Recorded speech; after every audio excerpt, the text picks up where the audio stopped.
नमस्ते, मैं प्रभात प्रियदर्शी आप सभी का प्रियदर्शी IAS से स्वागत है। तो आज मैं फिर आप सभी के लिए NCERT भूगोल, NCERT geography class 6 chapter number 7 और चैप्टर का नाम है हमारा देश भारत।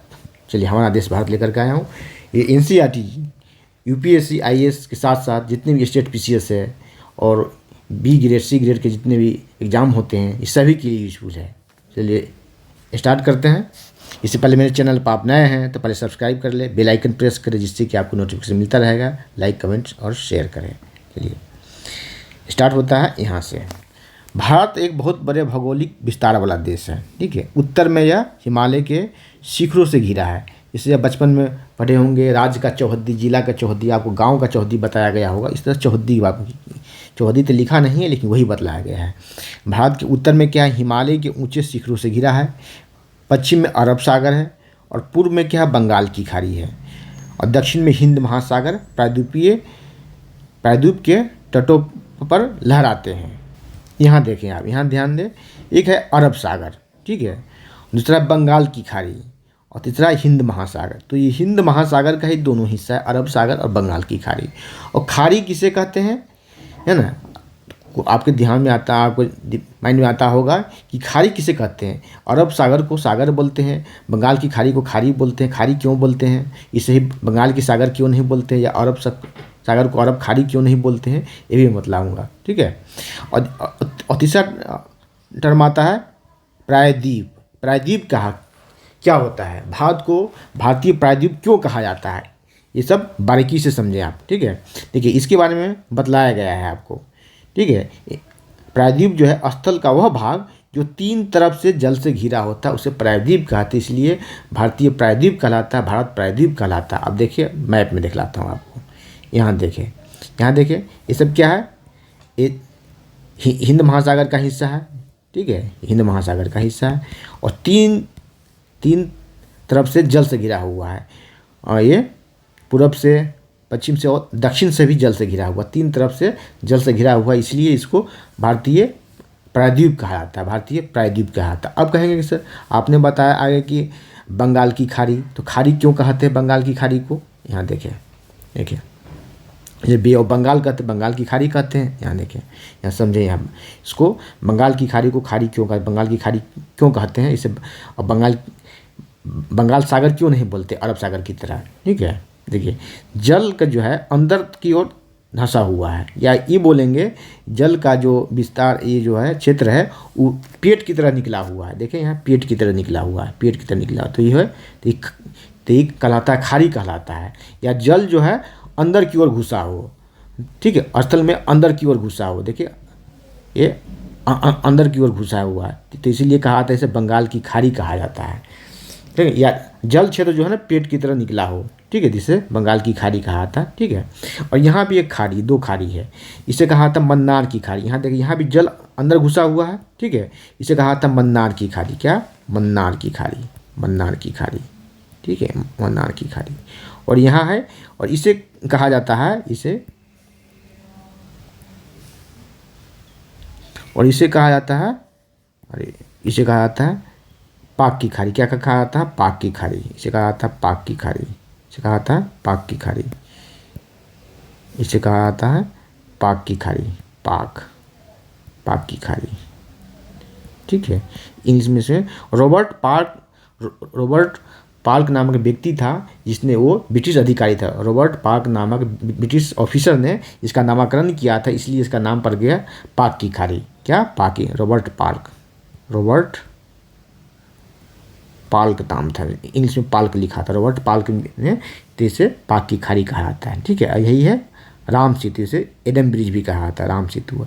ये तमिलनाडु का क्षेत्र हो गया, और ये जो है, यहाँ जो है श्रीलंका का जाफना का क्षेत्र है। क्या है, श्रीलंका का जाफना का क्षेत्र, उत्तरी श्रीलंका का जाफना का क्षेत्र है। दोनों के बीच में ये क्या है, तो एक जल संधि भी है। क्या है, जल संधि, स्टेट बोलते हैं जल संधि, से पाक जल संधि भी कहा जाता है, इसे पाक जल संधि। ठीक है, पाक जल संधि। ठीक है, स्टेट, जल संधि को स्टेट बोलते हैं इंग्लिश में, पाक स्टेट। ठीक है, चलिए तो आगे बढ़ देखते हैं खाड़ी किसे कहते हैं, आप समझ गए होंगे। ठीक है, यहाँ देखें। ठीक है, प्रायद्वीप किसे कहते हैं, खाड़ी किसे कहते हैं, सभी जानेंगे। यहाँ देखिए, और हिंद महासागर है, हिंद महासागर, हिंद भारत के नाम पर ही पड़ा है, भारत का नाम हिंद भी है, हिंद महासागर।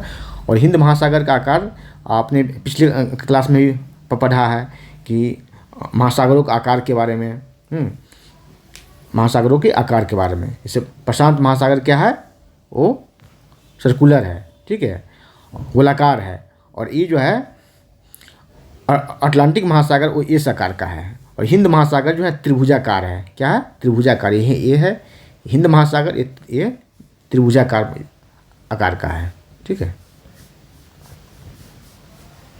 यहाँ देखें, ठीक है। अब भारत की क्षेत्रफल के बारे में बताया जा रहा है। एग्जाम में पीटी में ऐसे क्वेश्चन आते हैं कि भारत का क्षेत्रफल क्या है। तो भारत का क्षेत्रफल कितना है, 32.8 लाख वर्ग किलोमीटर है, मतलब 32,80,000 वर्ग किलोमीटर भारत का क्षेत्रफल है। उत्तर में कश्मीर से लेकर के दक्षिण में कन्याकुमारी तक इसका विस्तार कितना है, 3200 किलोमीटर। ये भी क्वेश्चन आते हैं, ठीक है। उत्तर से दक्षिण भारत का विस्तार क्या है और पूर्व से पश्चिम भारत का विस्तार क्या है। तो पूर्व में अरुणाचल प्रदेश से लेकर के पश्चिम में कच्छ की खाड़ी तक भारत का विस्तार है 2900 किलोमीटर। 29 किलोमीटर विस्तार है और 29 डिग्री अक्षांशीय विस्तार भी है, जिसके कारण पूर्व और पश्चिम के बीच में समय का अंतर कितना हुआ था, सूर्योदय और सूर्यास्त का अंतर हुआ था लगभग 2 घंटे, ठीक है। कैसे होता है ये बताऊंगा, ठीक है। आगे भी इसके बारे में बतलाया गया है। अक्षांशीय विस्तार है 29 डिग्री है और पूर्व और पश्चिम के बीच में जो विस्तार है किलोमीटर में, दूरी में, वो है 2900 किलोमीटर है, ठीक है। आगे देखें, ऊंचे ऊंचे पर्वत, भारतीय मरुस्थल, उत्तरी मैदान, असमान पठारी सतह, तटीय भाग एवं द्वीप समूह स्थल रूपों की भिन्नता को दर्शाता है। यहाँ जलवायु, वनस्पति, वन जीवों के साथ साथ भाषा एवं संस्कृति में भी भिन्नता है। यही तो खासियत है भारत की। इस भिन्नता में भी हम एकता को पाते हैं। क्या, इस भिन्नता में, विभिन्नता में भी हम एकता को पाते हैं। कहा आता है विभिन्नता में ही एकता है, ठीक है। जो हमारी परंपराओं में दिखती है, यही कारण है कि हम एक राष्ट्र में बंधे हैं। किसमें, एक राष्ट्र में बंधे हैं। वर्ष 2011 से अब तक भारत की आबादी 120 करोड़ से अधिक हो चुकी है। यह चीन के बाद आबादी के मामले में भारत दूसरे स्थान पर है, ठीक है। चलिए अब यहाँ देखिए स्थिति, ठीक है। भारत की स्थिति क्या है, अक्षांशीय और देशांतरीय विस्तार के रूप में क्या क्या है, यहाँ से भी क्वेश्चन आते हैं, ठीक है, ध्यान देंगे आप। भारत उत्तरी गोलार्ध में स्थित है। भारत किस गोलार्ध में है, तो उत्तरी गोलार्ध में है। और भारत जो है, इस बार बीपीएससी में पीटी में क्वेश्चन आया था गोंडवाना लैंड पर, अंगाना लैंड पर। भारत गोंडवाना लैंड का हिस्सा है। किस लैंड का हिस्सा है, गोंडवाना लैंड का, ठीक है। पेंथलासा जो 2 भागों में बांटा, तो गोंडवाना लैंड बना और एक बना अंगारा लैंड। तो भारत, ऑस्ट्रेलिया, ठीक है, ये सब क्या है, ये गोंडवाना लैंड का हिस्सा है। चीन, जापान, रूस, ये सब क्या है, अंगारा लैंड का हिस्सा है। उत्तरी अमेरिका भी अंगारा लैंड का हिस्सा। उत्तरी अमेरिका, यूरोप, रूस, चीन, ये सब क्या है, ये सब अंगारा लैंड का हिस्सा है। दक्षिण अमेरिका, अफ्रीका महादेश, भारत, ऑस्ट्रेलिया, ये सब गोंडवाना लैंड का हिस्सा है। चलिए आगे क्वेश्चन आएगा तो आप लोग अच्छे से बनाएंगे इसे। चलिए क्या है, भारत उत्तरी गोलार्ध में स्थित है और आगे देखिए, कर्क रेखा 23.5 डिग्री है। कितना, 23.5 डिग्री कहा आता है, 23 डिग्री 30 मिनट, 60 मिनट का 1 घंटा होता है। तो 23.5 डिग्री उत्तरी अक्षांश, ये देश के लगभग मध्य भाग से गुजरता है। क्या, भारत के मध्य भाग से गुजरता है। दक्षिण से लेकर उत्तर की ओर भारत की मुख्य भूमि का विस्तार कितना है, देखिए यह अक्षांशीय विस्तार है। 8 डिग्री 4 मिनट उत्तर से 37 डिग्री 6 मिनट उत्तर। तो भारत उत्तरी गोलार्ध में है, इसलिए अक्षांशीय विस्तार इसका उत्तर लिया जाएगा। अगर दक्षिणी गोलार्ध में होता तो यहाँ पर द लिखा आता, दक्षिणी लिखा आता है, लेकिन भारत क्या उत्तरी गोलार्ध में है। तो 8 डिग्री 4 मिनट उत्तर से लेकर के 37 डिग्री 6 मिनट उत्तर में भारत स्थित है, भारत की स्थिति है, ठीक है। चलिए अब आगे आते हैं। पश्चिम देखिए, पश्चिम से पूर्व तक भारत का विस्तार 68 डिग्री 7 मिनट पूर्व से लेकर के 97 डिग्री 25 मिनट पूर्व क्या है, ये देशांतरीय विस्तार है। यह है अक्षांशीय विस्तार। यहाँ देखिए, ये है अक्षांशीय विस्तार और यह है देशांतरीय विस्तार। अगर हम विश्व को पूर्वी एवं पश्चिमी गोलार्ध में बांटते हैं तो भारत की स्थिति किस गोलार्ध में, तो भारत की स्थिति पूर्वी गोलार्ध में है। बहुत बड़े देशांतरीय विस्तार लगभग कितना है 29 डिग्री है। ये क्या है 29 डिग्री है। यही कारण है कि दो छोर पर स्थित स्थानों के बीच समय का अंतर हो जाता है। इसी तरह की दूरी दो स्थानों के बीच का समय अंतर लगभग 2 घंटे के आसपास है। अरुणाचल प्रदेश और गुजरात के समय में कितने का अंतर है? लगभग 2 घंटे का अंतर है सूर्योदय और सूर्यास्त के बीच में। ठीक है, लगभग 2 घंटे का अंतर है। ठीक है, अरुणाचल प्रदेश में 2 घंटे जो सूर्योदय होता है उससे 2 घंटे बाद सूर्योदय होता है। गुजरात में 2 घंटे पहले सूर्योदय होता है, उसके बाद 2 घंटे बाद सूर्यास्त होता है अरुणाचल प्रदेश में, तो उससे 2 घंटे बाद सूर्यास्त होता है गुजरात में। 2 घंटे का अंतर। देखिए 2 घंटे कैसे निकालेंगे, यहाँ देखिए मैथ में भी आप लोग बनाए होंगे। 1 डिग्री बराबर होता है 4 मिनट होता है, 4 मिनट। ठीक है, तो 29 डिग्री बराबर 4 गुने 29 से गुना कर दीजिए आप, तो निकलेगा 116 मिनट निकलेगा, लगभग 2 घंटे। 2 घंटे में 4 मिनट कम, लगभग 2 घंटे के बराबर है। चलिए, और आपने यहाँ देखा है कि कर्क रेखा, ठीक है, कर्क रेखा भारत के मध्य भाग से गुजरता है।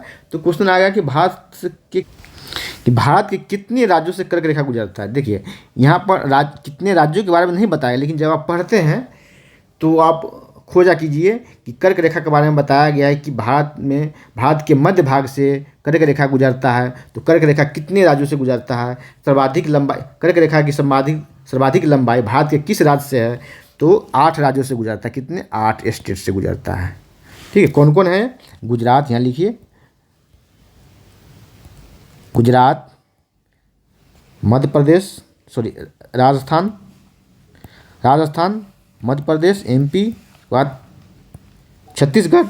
ठीक है, इसके बाद आएगा झारखंड, वेस्ट बंगाल और त्रिपुरा और मिजोरम, मिजोरम। ठीक है, 8 राज्यों से गुजरता है। और सर्वाधिक लंबाई, कर्क रेखा की सर्वाधिक लंबाई किस राज्य में है? तो है राजस्थान में। कर्क रेखा की सर्वाधिक लंबाई राजस्थान में नहीं, मध्य प्रदेश में। कहाँ है? मध्य प्रदेश में। सर्वाधिक लंबाई मध्य प्रदेश में है। सबसे लंबी कर्क रेखा कहाँ है? मध्य प्रदेश में। या कर्क रेखा की सर्वाधिक लंबाई मध्य प्रदेश में है। 8 राज्यों से गुजरती है और सबसे अधिक लंबी मध्य प्रदेश में है। ठीक है, और यहाँ देखिए, यहाँ टाइम जोन के बारे में बताया गया है, टाइम जोन। ठीक है, यहाँ देखिए, जब कहा गया है कि अरुणाचल प्रदेश और गुजरात के बीच में टाइम के मतलब लगभग 2 घंटे का अंतर होता है, तो यहाँ देखिए, संयुक्त राज्य अमेरिका में कितना है? 7, और कनाडा में 6 मानक समय है, टाइम जोन है। और रूस में के बारे में नहीं दिया गया है। रूस में यहाँ 11, सबसे अधिक टाइम जोन कहाँ है? तो रूस में है। कितना है? 11। यहाँ लिखिए, सबसे अधिक टाइम जोन कहाँ है? रूस में है। कितना है? 11। सबसे रूस में 11 है टाइम जोन। और भारत में एक ही है, लेकिन अभी जो है कई वर्षों से 2 की मांग हो रही है। कहा आता है, खासकर मांगते हैं अरुणाचल प्रदेश के लोग, क्योंकि वहाँ सुबह में निकलते हैं ऑफिस के लिए। जब निकलते हैं तो टॉर्च लेके निकलते हैं। जब निकलते हैं वहाँ 4 बजे 5 बजे छुट्टी होती है ऑफिस में, तो वहाँ अंधेरा हो चुका होता है, इसलिए वहाँ के लोग टॉर्च लेके निकला करते हैं। ठीक है, तो यहाँ मांग हो रही थी कि 2 टाइम जोन की, लेकिन ऐसी मांग पूरी नहीं हुई। इसका कारण है कि भारत में लोग लिटरेट नहीं है, साक्षर नहीं है, पढ़े लिखे कम लोग हैं, तो टाइम सेटिंग नहीं कर पाएंगे। उनको ट्रेन पकड़ना है, फ्लाइट पकड़ना है, कहीं शादी करना है, शादी में जाना है, ऑफिस जाना, कोर्ट जाना है, तो टाइम, अपने घड़ी का टाइम सेट सही से नहीं कर पाएंगे कि इस राज्य में आने के बाद टाइम बदल जाएगा, यहाँ से यहाँ जाने के बाद टाइम बदल जाएगा। तो कई लोगों का फ्लाइट मिस होगा, ट्रेन मिस होगा, एग्ज़ाम मिस होगा। तो इसी वजह से भारत में एक ही टाइम जोन रखा गया है। टाइम जोन 2 नहीं रखा गया है, 2 नहीं किया गया, लेकिन 2 की मांग हो रही है कम से कम। ठीक है, और भारत में टाइम जोन कहाँ पर निर्धारित होता है? तो 82 डिग्री, 82 डिग्री 30 मिनट। कहाँ? तो नैनी के पास, उत्तर प्रदेश में मिर्ज़ापुर, एक मूवी ये भी आई हुई है, मिर्ज़ापुर। तो मिर्ज़ापुर के पास, ठीक है, एक जगह है नैनी, वहीं पर 82 डिग्री पूर्वी देशांतर गुजरती है। उसी को यहाँ पर मानक समय माना गया है, मानक या मेत्तर माना गया है, वहीं से समय का निर्धारण होता है। ठीक है, आगे बढ़ते हैं। और प्रधान यामीटर जो माना गया है ब्रिटेन में, वहाँ से लगभग 5.5 घंटा क्या है भारत का टाइम आ गया है, 5.5 घंटा आ गया है। चलिए आगे बढ़ते हैं। चलिए यहाँ देखिए पीछे का ही है, लगभग 2 घंटे क्या है आगे होगा। ठीक है, यहाँ देखिए जैसा कि आपने पहले पढ़ा है कि प्रत्येक 1 डिग्री देशांतर के लिए स्थानीय समय 4 मिनट का अंतर होता है। मैंने बता दिया आपको कैलकुलेशन करके। पश्चिम में गुजरात की अपेक्षा पूर्व के अरुणाचल प्रदेश में सूर्योदय लगभग 2 घंटे पहले होता है। आप पढ़ चुके हैं कि 82.5 डिग्री पूर्वी देशांतर जो है जो क्या है 82.5 डिग्री पूर्वी देशांतर स्थानीय समय को भारत का मानक समय माना गया, स्टैंडर्ड टाइम माना गया है। इस यामोत्तर को भारत का मानक यामोत्तर माना गया है। ठीक है, चलिए आगे बढ़ते हैं। देखिए भारत के पड़ोसी देश, भारत 7 देशों की स्थलीय सीमा मिलती है। ठीक है, देखिए यहाँ आज आप क्लियर कर ले, यहाँ लिखा हुआ 7 देशों की स्थलीय सीमा मिलती है। तो भारत की कितनी देशों से सीमा मिलती है? 11, कुल 11 देशों की सीमा मिलती है। 2 सागरीय सीमा मिलती, 2 देशों के साथ सागरीय सीमा मिलती है। कौन कौन है सागरीय सीमा वाले? तो एक का नाम है बांग्लादेश, दूसरे का नाम है मालदीव। ठीक है, एक का नाम बांग्लादेश, एक का नाम श्रीलंका और दूसरे का नाम मालदीव। 7 देशों की स्थलीय सीमा मिलती है, 7 देशों से स्थलीय सीमा और 2 देशों से सागरीय सीमा। कौन सी? सागरीय सीमा। तो 2 देश सागरीय सीमा वाले कौन कौन है? एक तो यहाँ मालदीव है और दूसरा है श्रीलंका। 2 देशों से भारत की सागरीय सीमा लगती है। और 7 देश कौन कौन जिससे स्थलीय सीमा लगती है? तो एक पाकिस्तान है, ये है अफगानिस्तान, चीन, नेपाल, भूटान, बांग्लादेश और म्यांमार। ठीक है, देखिए जब इसके बारे में पढ़ रहे हैं भारत का मैप, तो यहाँ से भी क्वेश्चन आता है कि भारत की सबसे अधिक सीमा किस देशों के साथ लगती है? तो यहाँ देखिए एक 55, यहाँ देखिए याद रखिए इसे 55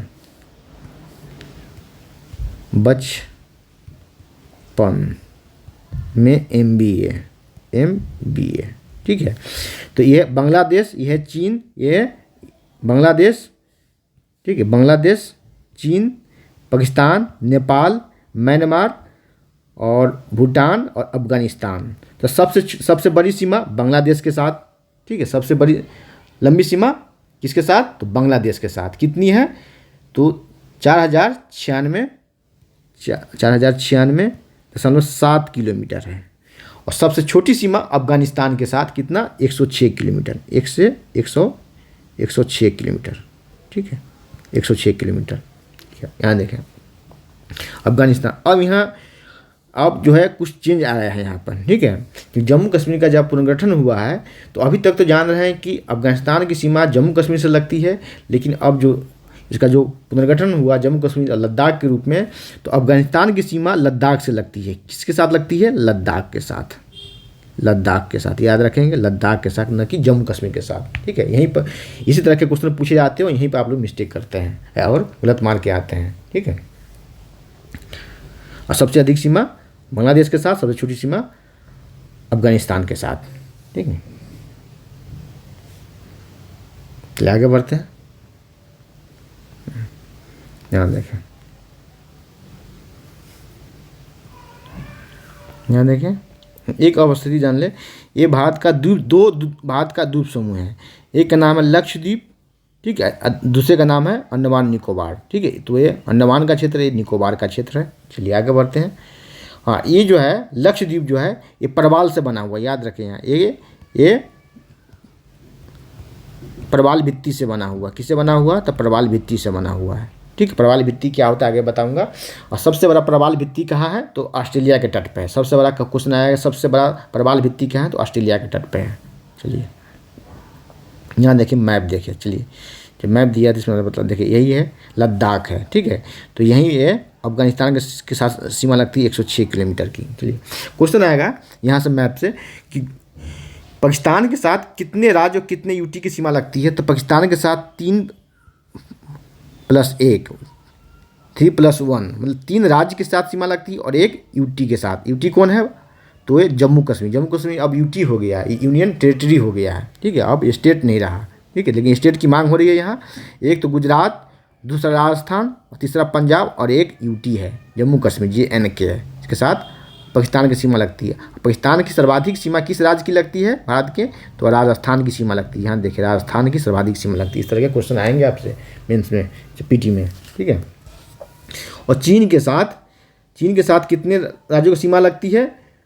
चीन के साथ 4 राज्य की सीमा लगती है और 2 यूटी की सीमा लगती है। तो कितना हो गया? 6। कौन कौन है? एक तो हो गया ये आपको वो यूटी में लद्दाख, राज्य में हो गया हिमाचल प्रदेश, हिमाचल हो गया, ये हो गया उत्तराखंड, दूसरा हो गया है और ये सिक्किम और ये अरुणाचल प्रदेश, ठीक है। सिक्किम राज्य कितने हो गया? 4 हो गया ना, 1 2 3 और 4 राज्य हो गया और एक यूटी हो गया, ठीक है, एक यूटी हो गया। यहाँ टिक करेंगे, यहाँ 2 यूटी नहीं है, एक ही यूटी है। कितना? एक ही यूटी है। 4+1 ये 5 हो जाएगा, ठीक है। एक यूटी है जिसका नाम है लद्दाख, ठीक है। तो 4 राज्य और एक केंद्र शासित प्रदेश से चीन की सीमा लगती है, ठीक है। और अरुणाचल प्रदेश देखें, अरुणाचल प्रदेश की सीमा लगती है। ये एक है देश भूटान है, छोटा सा देश, लेकिन इसके साथ कितने 4 राज्यों की सीमा लगती, 4 स्टेट की सीमा लगती छोटे से। एक तो सिक्किम है, यहाँ पश्चिम बंगाल, यहीं पे विवाद हुआ था, ठीक है, यहीं विवाद हुआ था चाइना। 4 स्टेट की सीमा लगती है आपको सिक्किम, पश्चिम बंगाल, असम और अरुणाचल, 4 राज्यों की सीमा लगती है, ठीक है। अब आ गया ये म्यांमार के साथ। तो म्यांमार के साथ भारत की 4 राज्यों की सीमा लगती है। अरुणाचल प्रदेश, ये है नागालैंड, ये है मणिपुर और तीसरा है मिजोरम। 4 राज्यों की सीमा लगती है, ठीक है। चलिए आगे बढ़ते हैं। देखें यहाँ दिया है कि इनमें से कौन कौन से देश है जिनकी सीमाएं समुद्र से नहीं लगती है। कौन कौन से देश है जिनकी सीमाएं समुद्र से नहीं लगती है? दक्षिण में देखिए, जिसकी सीमाएं समुद्र से नहीं लगती है, किसी सागर से नहीं लगती है, उसे कहा था लैंड लॉक्ड कहा था। हिंदी में कहते हैं स्थलरूप देश, कहते हैं क्या? स्थलरूप देश, ठीक है। जैसे अफगानिस्तान, नेपाल, ये सब क्या है? हमारे पड़ोसी देश जो है स्थलरूप देश है। दक्षिण में समुद्र में स्थित 2 द्वीप जो है श्रीलंका और मालदीव हमारे पड़ोसी हैं, जो 2 द्वीपीय देश है। एक का नाम श्रीलंका और दूसरे का नाम मालदीव। और श्रीलंका के साथ भारत जो है के बीच, श्रीलंका और भारत के बीच में पाक जल संधि है, ये मैंने पहले बताया। तो भारत और श्रीलंका के बीच में एक पाक जल संधि है, मैंने आपको आगे बतला दिया है, ठीक है, जो श्रीलंका से अलग करता है। चलिए आगे देखते हैं भारत की राजनीतिक एवं प्रशासनिक विभाजन, ठीक है। भारत एक विशाल देश है, इसलिए इसके प्रशासन करने के लिए, प्रशासन को सुचारू रूप से चलाने के लिए राज्यों में बांट दिया गया है। राज्यों को कमिश्नरी में बांटा गया है, कमिश्नरी को जिलों में बांटा गया है, फिर ब्लॉक में बांटा गया है, पंचायत में बांटा गया है और गाँव में बांटा गया है और वार्ड नंबर में बांटा गया है। चलिए स्टार्ट करते हैं। प्रशासनिक क्रियाकलापों के लिए देश को कितना 29 राज्य है और 7 केंद्र शासित प्रदेश यूनियन टेरिटरी में बांटा गया, लेकिन इसे यहाँ ठीक कर ले, 29 अब नहीं रहा, 28 राज्य हो गया और 8 केंद्र शासित प्रदेश हो गया, 28 और 8। चलिए मैप जब देख रहे हैं, यहाँ देखें, यह अरावली श्रृंखला है, ये अरावली श्रृंखला है और ये क्या है? विश्व की सबसे पुरानी श्रृंखला है। ये क्या है? विश्व की सबसे पुरानी पर्वत श्रृंखला है, अरावली पर्वत श्रृंखला है। इस पर 59वीं BPSC PT पे इस पर क्वेश्चन आया था कि विश्व की सबसे पुरानी पर्वत श्रृंखला कौन है? अरावली है। ये भ्रंश की अवस्था में है, इसमें निचालन बहुत ज़्यादा हुआ है ना, अपरदन बहुत ज़्यादा हुआ है, टूटा फूटा अवस्था में अब है। दिल्ली भी है, दिल्ली जो है, दिल्ली राजधानी जहाँ हम लोग हैं अभी, ये भी अरावली पर ही स्थित है, ठीक है। रायसेना हिल्स अरावली का ही हिस्सा है, ठीक है। और ये अरब, इसका कुछ हिस्सा, इसका जो हिस्सा अरब सागर तक है और इसका तो अरावली का जो हिस्सा जो है अरब सागर में भी है, ठीक है, जो डूबा हुआ है। और आगे जो दिल्ली तक तो कहा आता है, लेकिन इसका जो है हरिद्वार तक हिस्सा है, इसका हरिद्वार तक कुछ हिस्सा इसका अवशेष के रूप में पाया जाता है, ठीक है, अरावली का। और यही अरावली जो है, यही यहाँ,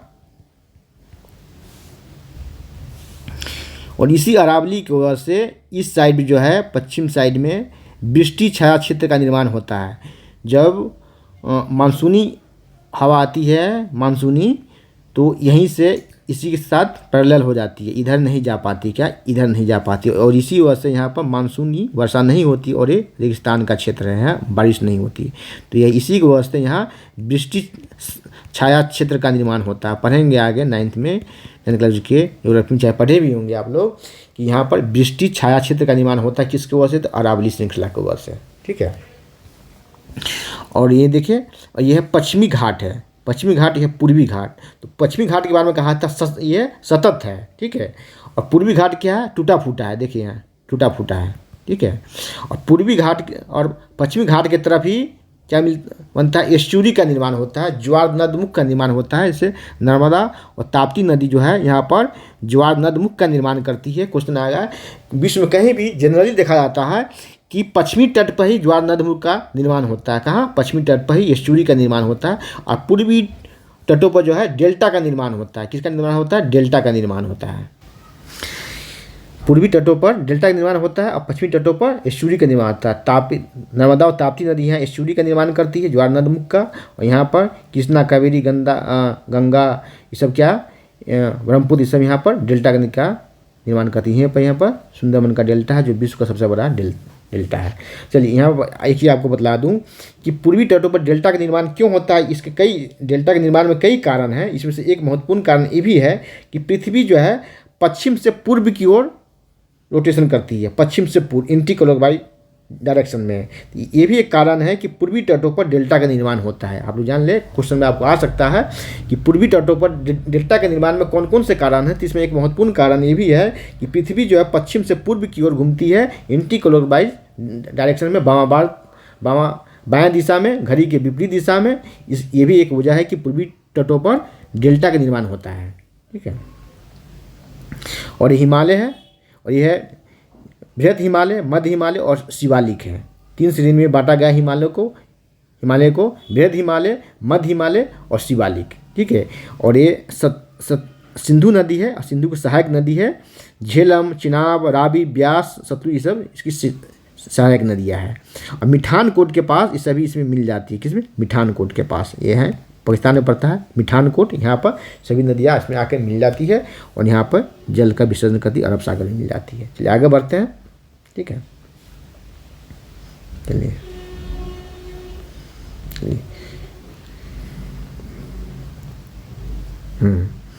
चलिए देखिए, दिल्ली भारत की राजधानी है, सभी जानते हैं। राज्यों का निर्माण मुख्यतः भाषाओं के आधार पर हुआ। किस आधार पर, भाषाओं के आधार पर हुआ। इसमें हम पॉलिटी से भी इस पर क्वेश्चन आता है, ठीक है। क्षेत्रफल की दृष्टि से सबसे बड़ा राज्य कौन है, राजस्थान, और सबसे छोटा राज्य गोवा है। सबसे बड़ा राज्य राजस्थान, सबसे छोटा राज्य गोवा है। भौतिक विभाजन देखें इसके। चलिए, ये जलोढ़ निक्षेप के बारे में जान लें, और सहायक नदी के बारे में। ये नदियों द्वारा लाई गई एक महीन मिट्टी होती है, नदी बेसिन में निक्षेपित कर दिया जाता है, बिछा दिया जाता है, ठीक है। ये क्या होता है, जलोढ़ मिट्टी में उर्वर क्षमता जो है अधिक होता है, किसी पैदावार के लिए ये उपयोगी होता है, उपयुक्त होता है। बाढ़ के साथ साथ नई एक मिट्टी भी आती है जो कृषि पैदावार को बढ़ाती है। कहा तो बाढ़ के साथ साथ एक कुछ वरदान भी होता है। बाढ़ अभिशाप है, तो इस मामले में वरदान भी है कि प्रत्येक साल नई मिट्टी लेके आती है नदियाँ, और अपने क्षेत्र में बेसिन में बिछा देती है, जो किसी पैदावार के लिए बहुत उपयुक्त मानी जाती है। सहायक नदियाँ देखिए, एक नदी या सरिता जो कि मुख्य नदी में किसी भी तरफ से, दाएं बाएं, उत्तर दक्षिण, किसी भी तरफ से अपने जल को नदी में विसर्जित करती है, तो सहायक नदियाँ कहलाती है। कौन सी नदी है, सहायक नदियाँ, ठीक है। यहाँ देखें, भारत में पाई जाने वाली भौतिक आकृतियाँ विभिन्न प्रकार की, जैसे पर्वत, पठार, मैदान, तट, महाद्वीप। पर्वत, पठार, इस सब के बारे में आपको पिछले क्लास में मैंने बतलाया था, सभी की परिभाषा बताया था। पर्वत, पहाड़ियाँ किसे कहेंगे, पठार किसे कहेंगे, इस सब के बारे में आप चलिए एक ही यहाँ देखिए आप, यहाँ बात हो रही थी किसकी, कर्क रेखा की, ठीक है। यहाँ बात हो रही थी कर्क रेखा की। कर्क रेखा 8 राज्यों से गुजरती है। 8 राज्यों से गुजरती है कर्क रेखा।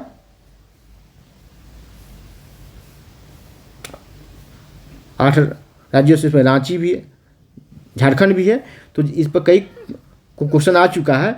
कर्क रेखा रांची झारखंड से भी गुजरता है, यह है झारखंड, यही है कर्क रेखा की स्थिति। तो रांची से भी कर्क रेखा गुजरता है। कहा जाता है कि पहाड़ी, रांची पहाड़ी पे है, 600 मीटर की ऊंचाई तक जो ऊंचाई होता है उसे पहाड़ी कहा जाता है। 600 मीटर से अधिक ऊंची पहाड़ी को पर्वत कहा जाता है। तो झारखंड जो है पहाड़ी पर, रांची क्या है, पहाड़ी पे है। ठीक है, कहा था कि ऊंचाई पर होते हुए भी रांची में गर्मी पड़ती है।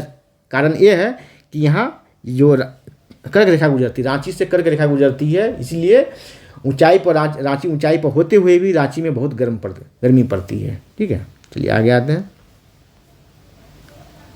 यहाँ देखें, इस सब के बारे में मैंने आपको बताया है। पर्वत, पठार, मैदान, तट, महाद्वीप। उत्तर में बर्फ से ढका हुआ हिमालय संतरी का कार्य करता है। संतरी का मतलब रखवाल का काम करता है, गार्ड का काम करता है। ठीक है, हिमालय, क्योंकि अगर हिमालय नहीं रहता तो साइबेरिया से वो इतनी ठंड हवा आती, इतनी ठंड हवा चलती कि यहाँ पर जीवन यापन करना मुश्किल हुआ था। इसीलिए ठंडियों में, सर्दियों में क्या होता है, साइबेरिया से पक्षी आता है, प्रवासी पक्षी आता है। ठीक है, दिल्ली तक, पूरे देश में साइबेरिया से पक्षी आता है। और यहाँ मार्च अप्रैल आते आते सब लौटने लगता है कि वहाँ भी जो है मौसम जो है सामान्य होने लगता है। लेकिन ठंडी के समय वहाँ कड़ाके की ठंड पड़ती है, बर्फीली हवा चलती है, इसलिए वहाँ से प्रवासी पक्षी आते हैं। ठीक है, तो इस संतरी के काम करता है, वो ठंडी हवा को रोकने का काम करता है। भारत में ठंडी हवा को आने से रोकने का काम करता है। हिम प्लस आलय, हिमालय का मतलब होता है बर्फ़ का घर होता है। ठीक है, हिमालय पर्वत को 3 मुख्य समानांतर श्रृंखलाओं में बांटा गया है। पहले मैंने आपको बतलाया भी है। उत्तर में स्थित को बृहत हिमालय कहा जाता है या हिमाद्री कहा जाता है। इसी को इंग्लिश में कहा जाता है ग्रेट हिमालय कहा जाता है। इसी श्रृंखला में विश्व की सबसे ऊंची शिखर है, उसका नाम क्या है, माउंट एवरेस्ट। कितनी ऊंचाई है, 8,848। ठीक, 8,848 मीटर है, लेकिन अब 8,850 मीटर भी कहीं कहीं लिखा मिलता है। ठीक है, 8,848 मीटर। ठीक है, देखिए, और उसके बाद है मध्य हिमालय। उसके बाद मध्य हिमालय को हिमाचल भी कहा जाता है और हिमाद्री के दक्षिण में स्थित है। बहुत ही लोकप्रिय पहाड़ियाँ स्थान यहाँ पर स्थित है। 5 पहाड़ियों के नाम बताओ जो शिवालिक की पता लगाइए। चलिए, शिवालिक सबसे दक्षिण में है। ठीक है, सबसे उत्तर में है बृहत हिमालय। ठीक है, इसको हिमाद्री भी कहा जाता, ठीक है, उसके बाद कौन सा है, मध्य हिमालय। ये इसको हिमाचल भी कहा था। और सबसे नीचे कौन है, शिवालिक। ठीक है, यहाँ देखें शिवालिक।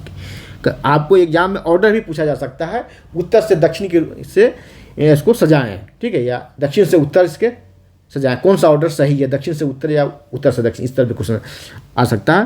तो सबसे उत्तर में कौन है, बृहद हिमालय या हिमाद्री है।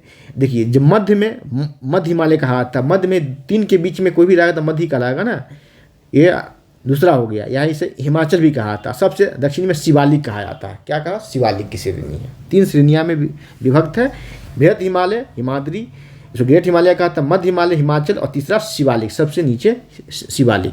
चलिए अब आते हैं आगे। हिमालय के दक्षिण में भारत का उत्तरी मैदान स्थित है। ये मैदान समतल तथा सपाट है। ये मैदान दक्षिण सिंधु, गंगा, ब्रह्मपुत्र तथा इसकी सहायक नदियों द्वारा लाए गए जलोढ़ निक्षेपों से निर्मित है। ठीक है, नदियों के ये मैदान कृषि के लिए उपजाऊ भूमि प्रदान करती है। यही कारण है कि मैदान में जनसंख्या अधिक होती है। पिछले क्लास में मैंने डिस्कस किया था कि मैदानी क्षेत्रों में जनसंख्या क्यों अधिक होती है, क्योंकि यहाँ सड़क मार्ग बनाना आसान होता है, आवागमन करना आसान होता है, व्यापार के लिए भी, और एक दूसरे के मानव को एक जगह से दूसरी जगह जाने के लिए भी मतलब सुचारू रूप से जा सकता है, आ सकता है, व्यापार कर सकता है। इसलिए मैदानी क्षेत्रों में जनसंख्या घनत्व अधिक होता है, अधिक लोग यहाँ बसते हैं। और जो लोड निक्षेप से निर्मित है मैदान। चलिए एक आगे आप कंसेप्ट पढ़ेंगे, हिमालय के निर्माण। हिमालय से पहले वहाँ सागर हुआ करता था समझे। तो गोंडवाना लैंड और अंगाना लैंड दोनों आपस में मिलता रहा, तो वो जो अवसाद है, जलोढ़ जो है ऊपर उठता गया और जाके हिमालय का निर्माण हुआ। हिमालय पर्वत का निर्माण हुआ। और गंगा, आज भी जान ले, यहाँ पर दिया गया है आपको, दिया गया सिंधु और ब्रह्मपुत्र। गंगा, सिंधु और ब्रह्मपुत्र। इसमें 2 नदियाँ जो है सिंधु और ब्रह्मपुत्र, ये हिमालय से पूर्व की नदियाँ है, मतलब हिमालय के निर्माण से पहले की नदियाँ है सिंधु और ब्रह्मपुत्र। ISPD 2014 में इस पर क्वेश्चन आ चुका है कि कौन सी नदियाँ हिमालय से पहले की नदियाँ है, तो सिंधु और ब्रह्मपुत्र जो दोनों हिमालय से पूर्व की नदियाँ, पहले की नदियाँ है। ठीक है, तो सिंधु और ब्रह्मपुत्र जो उसमें पेंथालासा में गाद डालता रहा, जलोढ़ डालता रहा, उसी से निर्माण हुआ किसका निर्माण हुआ है, तो हिमालय पर्वत का निर्माण हुआ है। ठीक है, और वहाँ से जो नदियाँ निकली उसके निक्षेप से, जलोढ़ मिट्टी से ये मैदान का निर्माण हुआ और लोगों का यहाँ निवास हुआ, बसावट हुआ। चलिए आगे बढ़ते हैं। भारत के पश्चिमी भाग में भारतीय मरुस्थल है। कहाँ? पश्चिमी भाग में। यहाँ देखें, यही है भारत का पश्चिमी भाग। यहाँ क्या है? मरुस्थल है।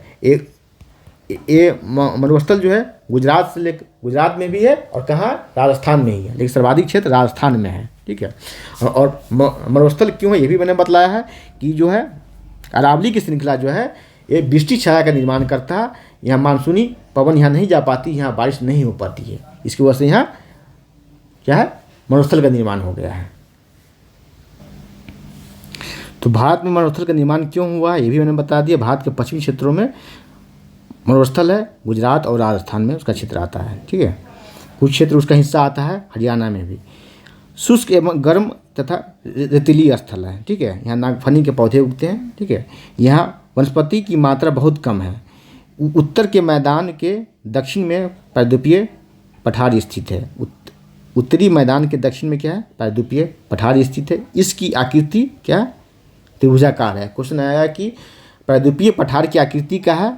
तो त्रिभुजाकार है। इसका धरातल काफ़ी ऊंचा नीचा है। इस क्षेत्र में बहुत सी पहाड़ियाँ श्रृंखला और घाटियाँ स्थित है। ठीक है, वैली है। इसके उत्तर पश्चिम में अरावली है। अरावली के बारे में मैंने आपको बता ही दिया है, जो विश्व की सबसे पुरानी श्रृंखला है।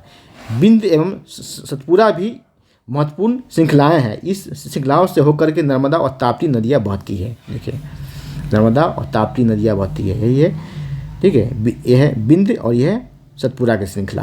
ठीक है, और यही अरब सागर के पास, अरब सागर में ये सूर्य का निर्माण करती है, ज्वार नदमुख का निर्माण करती है। चलिए यहाँ देखें, इन श्रृंखलाओं से होकर के नर्मदा तापी नदियाँ बहती हैं। पश्चिम की तरफ बहने वाली नदियाँ हैं। किसी तरफ? पश्चिम की तरफ, जो अरब सागर में गिरती है। इस पठार के पश्चिम में पश्चिमी घाट या सह्याद्री या पूर्व में पूर्वी घाट है। पश्चिम में पश्चिमी घाट को सह्याद्री भी कहते हैं और पूर्व में पूर्वी घाट है। पूर्वी घाट जो है का विस्तार एक समान है, पश्चिमी घाट का विस्तार एक समान है, जबकि पूर्वी घाट बीच बीच में टूटा फूटा हुआ असमान है। यहाँ देखिए, आप, मैंने बतलाया है आपको, यहाँ देखिए, पश्चिमी घाट जो है एक समान है। ठीक है, अब पूर्वी घाट क्या है? बीच में टूटा फूटा है। यहाँ देख लिए, यहाँ टूटा फूटा है। तो पश्चिमी घाट एक समान। इस पर क्वेश्चन आ चुके हैं ISPD में कई बार। ठीक है, ऑप्शन दे करके। ठीक है, कि पश्चिमी घाट टूटा फूटा है, कौन सा गलत है, कौन सा सही है, इस तरह के क्वेश्चन बनते हैं। पश्चिमी घाट सतत है, पूर्वी घाट सतत है या टूटा फूटा, इस तरह से क्वेश्चन ऑप्शन देकर के कई बार क्वेश्चन आ चुके हैं ISPD में। चलिए, ठीक है, इन पठारों में खनिजों जैसे कि कोयला, लौह अयस्क की प्रचुरता है। पश्चिमी घाट के पश्चिम में तथा पूर्वी घाट के पूर्व में तटीय मैदान स्थित है। देखिए, पश्चिमी घाट के पश्चिम में ये है तटीय मैदान है। यह पश्चिमी घाट है, ये दिया गया है। इसके पश्चिम में, ठीक है, मैदान है, इसके पूर्व में भी मैदान है। ठीक है, यहाँ देखें, पश्चिमी तटीय मैदान काफ़ी संकरा है। क्या है? काफ़ी संकरा है, जबकि पूर्वी तटीय मैदान फैला हुआ है। क्या? फैला हुआ है, चौड़ा है। इस पर भी कई बार क्वेश्चन आ चुका। आप बोला कि छठा क्लास के ज्योग्राफी है। अब IAS के आप प्रीवियस ईयर क्वेश्चन देखेंगे प्री का, तो देखेंगे इस तरह के कई बार क्वेश्चन आ चुके हैं, पूछे जा चुके हैं। ये NCERT की जो भी किताबें हैं, छठा से लेकर 12वीं तक, सभी से क्वेश्चन बनते हैं। और जितने बार NCERT पढ़ेंगे आप, उतने बार कुछ न कुछ नया कुछ मिलेगा। देखिए, ये पश्चिमी मैदान जो है ये क्या है? संकरा है, और ये चौड़ा अधिक है। ठीक है, चलिए आगे बढ़ते हैं। चलिए, अब आ गया आपका,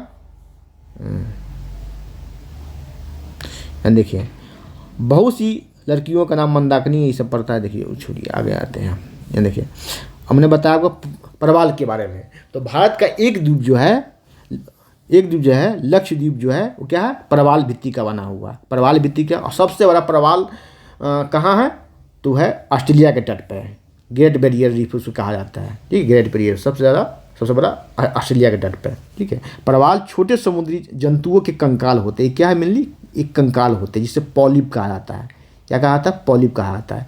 जब जीवित पॉलिप मरते हैं तो उनका कंकाल बच जाता है, वो क्या, कैल्शियम कार्बोनेट का बना होता है। देखिए, जब अन्य पॉलिप की वृद्धि इन ठोस कंकालों पर होती है। देखिए, एक पॉलिप मरता है तो दूसरे पॉलिप का विकास भी उसी अवशेष पर होता है। ठीक है, कहने का मतलब है जो बढ़ते बढ़ते काफ़ी ऊंचे हो जाते हैं। इस प्रकार का प्रवाल द्वीपों का निर्माण करते हैं। इस प्रकार का ये सब प्रवाल है। ठीक है, एक का विकास जो है दूसरे के अवशेष पर ही होता है। मृत हो जाता है तो फिर वहीं पर दूसरे पॉलिप का निर्माण होता है। ठीक है, उससे विकास करता है। यहाँ देखिए, वहाँ पूर्व की ओर बहने वाली नदियाँ हैं। पूर्व की ओर बहने वाली नदी जैसे महानदी, गोदावरी, कृष्णा, कावेरी, सब बंगाल की खाड़ी में गिरती है और डेल्टा का निर्माण करती है। मुहाने पर उपजाऊ डेल्टा का निर्माण करती है। डेल्टा का निर्माण क्यों होता है, एस्चुरी का निर्माण क्यों होता है, ये मैंने आपको बतलाया है। डेल्टा का निर्माण जनरली पूर्वी घाटों पर ही होता है, पश्चिमी घाटों पर नहीं होता है। एस्चुरी का निर्माण जिसे ज्वार नदमुख कहते हैं, उसका निर्माण पश्चिमी घाटों पर ही होता है। क्यों होता है उसके बारे में मैंने आपको आगे बतलाया है, पीछे बतलाया है। आपसे सुनेंगे अच्छे तरीके से। तो बंगाल की खाड़ी में गंगा ब्रह्मपुत्र के मुहाने पर डेल्टा का निर्माण होता है। यहाँ देखें आप,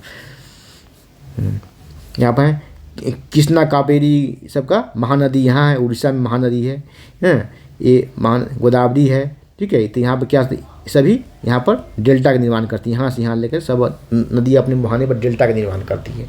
इसमें वितरिका कहते हैं। ठीक है, नदी जब मुहाने पर मिलती है तो छोटी छोटी जो धाराएं बन जाती है, उस धाराओं को वितरिका कहा आता है। ठीक, उस धाराओं को वितरिका, ऐसे नदियाँ मिल रही है यहाँ पर, तो ऐसे ऐसे बट के मिलती है, इस सभी को वितरिका कहते हैं। वितरण करने वाला, जल का वितरण करती है अलग अलग तरीके से, इसे वितरिका कहा जाता है। क्या कहा जाता है, इसे वितरिका कहा जाता है। इसे वितरिका कहा जाएगा। ठीक है,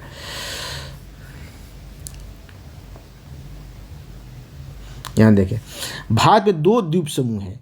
लक्षद्वीप समूह अरब सागर में स्थित है, केरल के तट से कुछ ही दूरी पर है। ये क्या है, प्रवाल द्वीप है, प्रवालों से निर्माण हुआ है इसका, इसे कहते हैं प्रवाल द्वीप। क्वेश्चन आएगा कि भारत में प्रवाल द्वीप कौन है, अंडमान है, निकोबार है या लक्षद्वीप है। तो लक्षद्वीप जो है प्रवाल से निर्मित है। अंडमान एवं निकोबार द्वीप भारत के दक्षिण पूर्व में बंगाल की खाड़ी में स्थित है। खाड़ी किसे कहते हैं ये भी मैंने आपको बतलाया है, परिभाषा बताया कि अरब सागर को सागर बोलते हैं, बंगाल की खाड़ी को खाड़ी क्यों बोलते हैं भी मैंने आपको बतलाया है। कि आप जानते हैं कि कौन सा द्वीप समूह वर्ष में 2004 में सुनामी से प्रभावित हुआ था, वो अंडमान निकोबार है, जो 2004 में सुनामी से प्रभावित हुआ था। समाचार पत्रों तथा लोगों से बातचीत करिए, उसके बारे में जानकारी इकट्ठा करिए। चलिए, ठीक है, सुनामी की बात हो रही है। यहाँ देखिए, सुनामी की बात हो रही है। सुनामी, ठीक है, सागरीय तरंगे।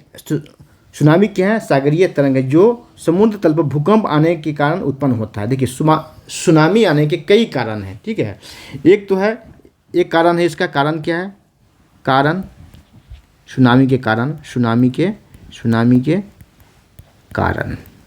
ठीक है, कारण यहाँ एक ही कारण बतलाया गया है, वो क्या है, समुद्र तल में भूकंप। ठीक है, कारण देखें, एक कारण है। दूसरा कारण महासागरीय नितल में भूकंप, ये भी कारण है, भूकंप। दूसरा कारण है कि सागर नितल में भ्रंशों का निर्माण। ये क्या है, भ्रंशों का निर्माण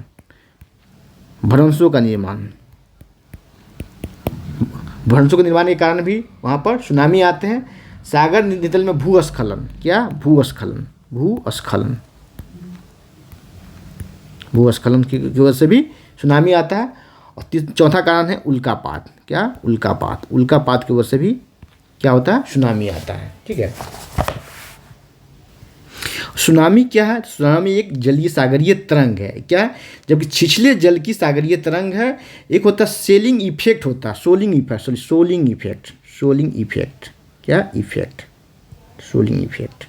ठीक है, ये क्या कहलाता है, सोलिंग इफेक्ट की वजह से सुनामी की गहराई, सुनामी की तीव्रता का पता चलता है इस इफेक्ट से। ठीक है, महासागर की गहराई में आप जाएंगे, महासागर में अंदर जाएंगे, गहराई में क्या होता है, इसकी ऊंचाई कम होती है। सागर में गहरे सागर में क्या होता है, सागर में ऊंचाई, इसकी ऊंचाई कम होती है, ठीक है, और तट पर ऊंचाई ज़्यादा होती है। तट पर ऊंचाई ज़्यादा होती है, तट पर क्या होती है, ऊंचाई ज़्यादा होती है। एरो ऊपर दे दिया मतलब ऊंचाई ज़्यादा होती है। सबसे ज़्यादा प्रभावित करता है तट पर ही, इसकी ऊंचाई ज़्यादा होती है। सागरीय विष सागर में इसकी ऊंचाई कम होती है, इसकी एनर्जी कम होती है, ठीक है। इन तरंगों का एनर्जी फ्लक्स तरंगों के वेग एवं ऊंचाई पर निर्भर करता है, ठीक है। सब यहाँ देखें, कोई भी अगर मछुआरा नाव लेके जहाज़ लेकर के विष सागर में है तो वो कम प्रभावित होगा, उस पर खतरा कम आएगा। लेकिन जो तट पर है वो उस पर खतरा बहुत ज़्यादा आएगा, क्योंकि तट पर सुनामी की ऊंचाई ज़्यादा होती है। सुनामी जो है ये क्या है, महासागरीय तरंग है, तो उस तरंग की ऊंचाई सबसे ज़्यादा होती है, तट पे होती है। एक इक्वेशन है E = एनर्जी = CH, ठीक है, जहाँ H C वेग है और H क्या है, तरंग की ऊंचाई है, ये तरंग की ऊंचाई है, तो ये एनर्जी है, क्या है, तो वेग है और वेग गुने ऊंचाई है, तो एनर्जी = वेग गुने ऊंचाई। तो तट पर क्या होती है, इसकी ऊंचाई ज़्यादा होती है, तट पर इसकी ऊंचाई ज़्यादा होती है, ठीक है। चलिए खत्म है। डेल्टा के बारे में, सुंदरबन का डेल्टा, हाँ, सुंदरबन का जो डेल्टा है विश्व का सबसे बड़ा डेल्टा है। इसका निर्माण कहाँ होता है, बंगाल की खाड़ी में गंगा और ब्रह्मपुत्र नदियों के द्वारा सुंदरबन का डेल्टा का निर्माण होता है, ठीक है, सुंदरबन डेल्टा का निर्माण।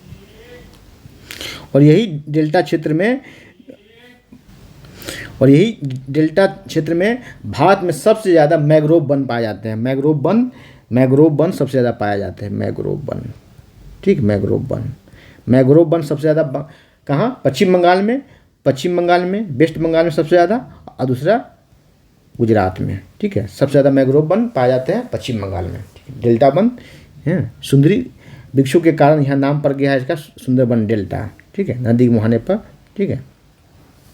चलिए आगे बढ़ते हैं, खत्म है। क्वेश्चन देख लें इसका,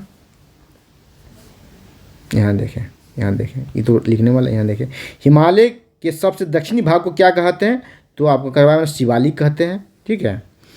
सह्याद्री सबसे उत्तरी भाग को, और हिमाचल बीच भाग को कहते हैं सबसे उत्तरी को ये मध्य भाग को कहता है। सह्याद्री को अन्य किस नाम से जाना जाता है, सह्याद्री को तो हिमाद्री के नाम, सह्याद्री को इसे जाना जाता है पश्चिमी घाट के नाम से, ख आंसर होगा, पश्चिमी घाट को सह्याद्री भी कहा जाता है, ठीक है।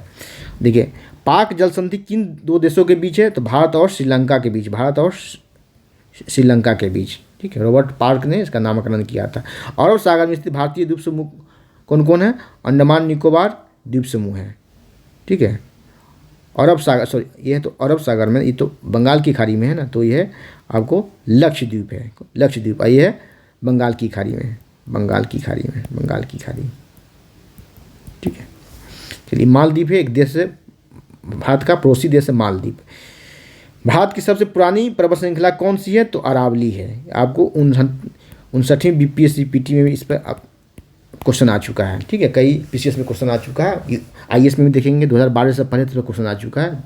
सबसे पुरानी पर्वत श्रृंखला है अरावली है। चलिए यहाँ देखेंगे आप 3 नंबर, भारत का क्षेत्रफल लगभग कितना है, इसका क्षेत्रफल है 32.8 लाख किलोमीटर स्क्वायर, ठीक है। महान हिमालय को किस नाम से जाना जाता है, तो हिमाद्री नाम से जाना जाता है, हिमाद्री नाम से जाना जाता है। क्षेत्रफल की दृष्टि से देश भारत का सबसे बड़ा राज्य है राजस्थान, ठीक है। नर्मदा नदी किस सागर में गिरती है, अरब सागर में गिरती है, और एस्चुरी का निर्माण करती है, ज्वार नदों का निर्माण करती है। देश भारत के लगभग मध्य भाग से होकर गुजरने वाली अक्षांश रेखा कौन, तो ये कर्क रेखा 23.5 डिग्री उत्तरी अक्षांश, ठीक, ठीक है। सबसे लंबी कर्क रेखा किस राज्य में है, तो राजस्थान में है। किसमें, तो मध्य प्रदेश में है, MP में है, मध्य प्रदेश में सबसे लंबी कर्क रेखा है, ठीक है। तो आज इतना ही, फिर अगले क्लास में मिलते हैं। सेशन कैसा लगा, क्लास कैसा लगा, आप कमेंट करेंगे कमेंट सेक्शन में जाकर के। चैनल पर नए हैं तो पहले सब्सक्राइब कर ले, बेल आइकन प्रेस करें, जिससे आपको नोटिफिकेशन मिलता रहेगा, ठीक है। लाइक कमेंट और शेयर करें। धन्यवाद, जय हिंद।